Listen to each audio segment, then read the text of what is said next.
Cultura Sergipana Podcast, uma iniciativa do projeto Mored Sergipe.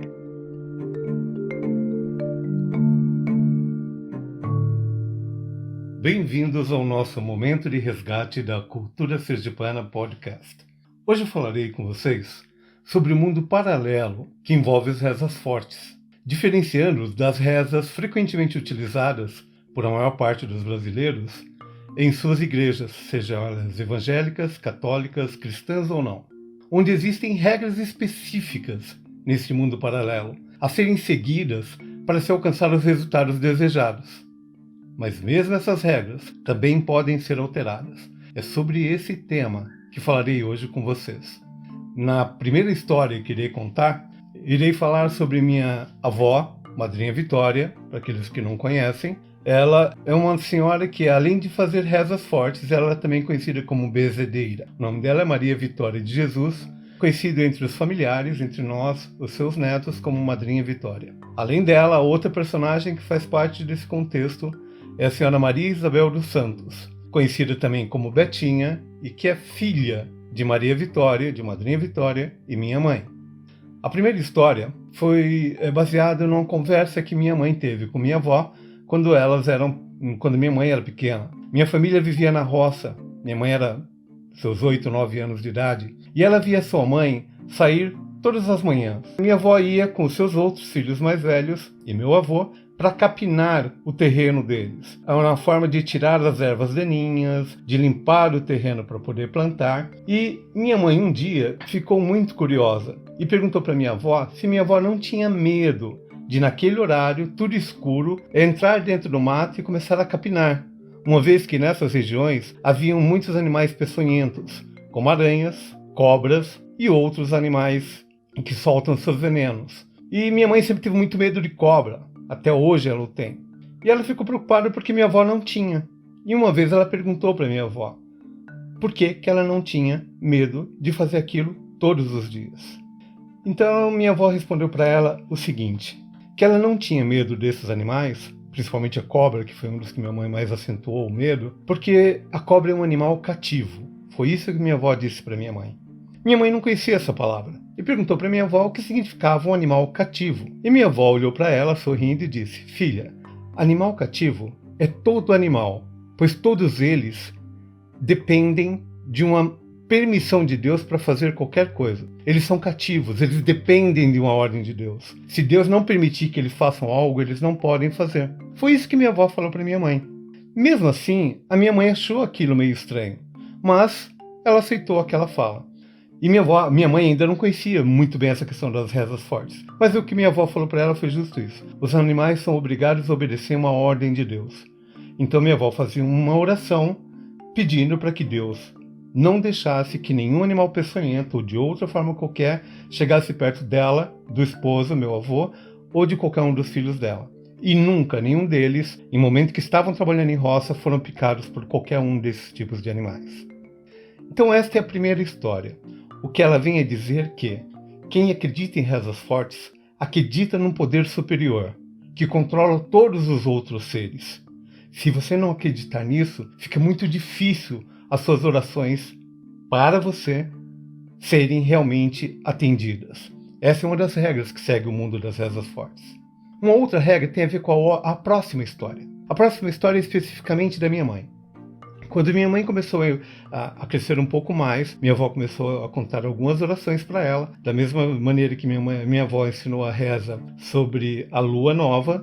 Minha mãe também aprendeu com minha avó uma outra reza para desengasgo de animais ou de pessoas. Então minha avó ensinou a reza para ela. Só que o que acontece?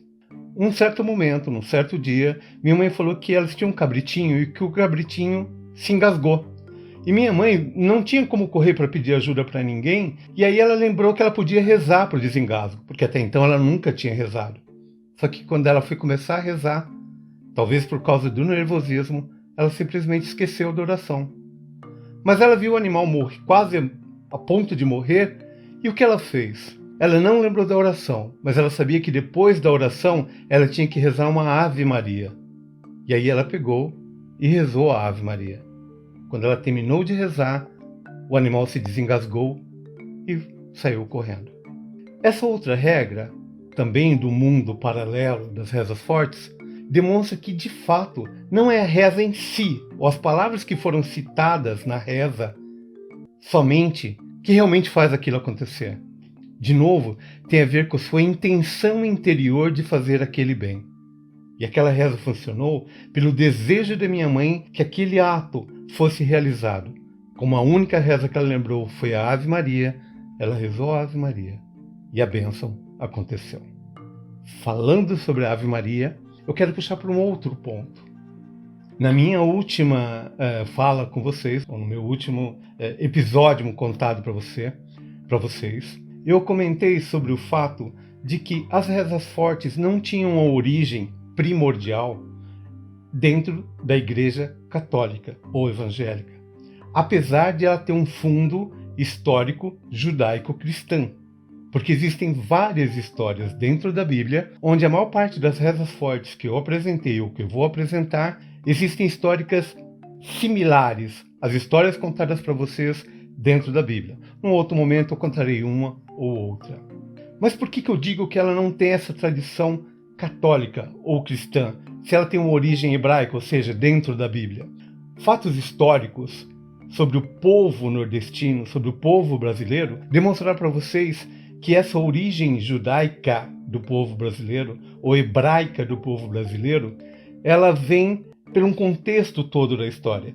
Tanto que quem tem um interesse maior sobre essa história, ou essa parte da história do povo brasileiro, no livro Ancestrais do Povo Brasileiro, Sergipanos, Galegos e Hebreus, disponível no site I Love Sergipe, vocês encontrarão esse livro, que está disponível gratuitamente, para que vocês alcancem essa informação, ou busquem essa informação, principalmente a partir do capítulo da página 82, onde eu descrevo alguns dos fatos que demonstram que o povo brasileiro é descendente de hebreus, ou seja, descendentes de Abraão, Isaac, Jacó e, portanto, parente de Jesus Cristo, direto ou indiretamente. É desse povo que originou o povo brasileiro é que surgiram as rezas fortes. Essas foram nossas histórias de hoje, tanto sobre Madrinha Vitória como sobre Betinha, minha mãe e minha avó. A história anterior, do episódio anterior, também falava sobre Maria Vitória, ela como personagem principal, mas também falava de Maria Isabel. Nos próximos episódios, continuarei mencionando esse mundo, as regras que existem nesse mundo paralelo das rezas fortes, para diferenciá-las das rezas que podemos chamar de comuns. Nos próximos episódios, vocês conhecerão mais dessas regras, pois elas são de fundamental importância para aqueles que desejam ou acreditam nas rezas fortes. Além disso, peço a todos que conheçam alguma dessas rezas fortes ou outras rezas fortes, seja de qualquer parte do país que você for. Envie essas informações para mim, para que eu possa contextualizar quais as regiões do nosso país em que essas rezas fortes ainda sobrevivem nas memórias do povo atual. O livro que eu comentei com vocês sobre ancestrais do povo brasileiro, sergipanos, galegos e hebreus, onde eu me refiro à contextualização da origem das rezas fortes, pelo menos em parte de sua história, ela encontra-se no site I Love Sergipe. Vou deixar o link na descrição abaixo para que vocês tenham acesso ao livro. Clique nele e vocês o receberão gratuitamente. Acompanhe-me nas minhas demais redes sociais. Ademais, até o próximo episódio.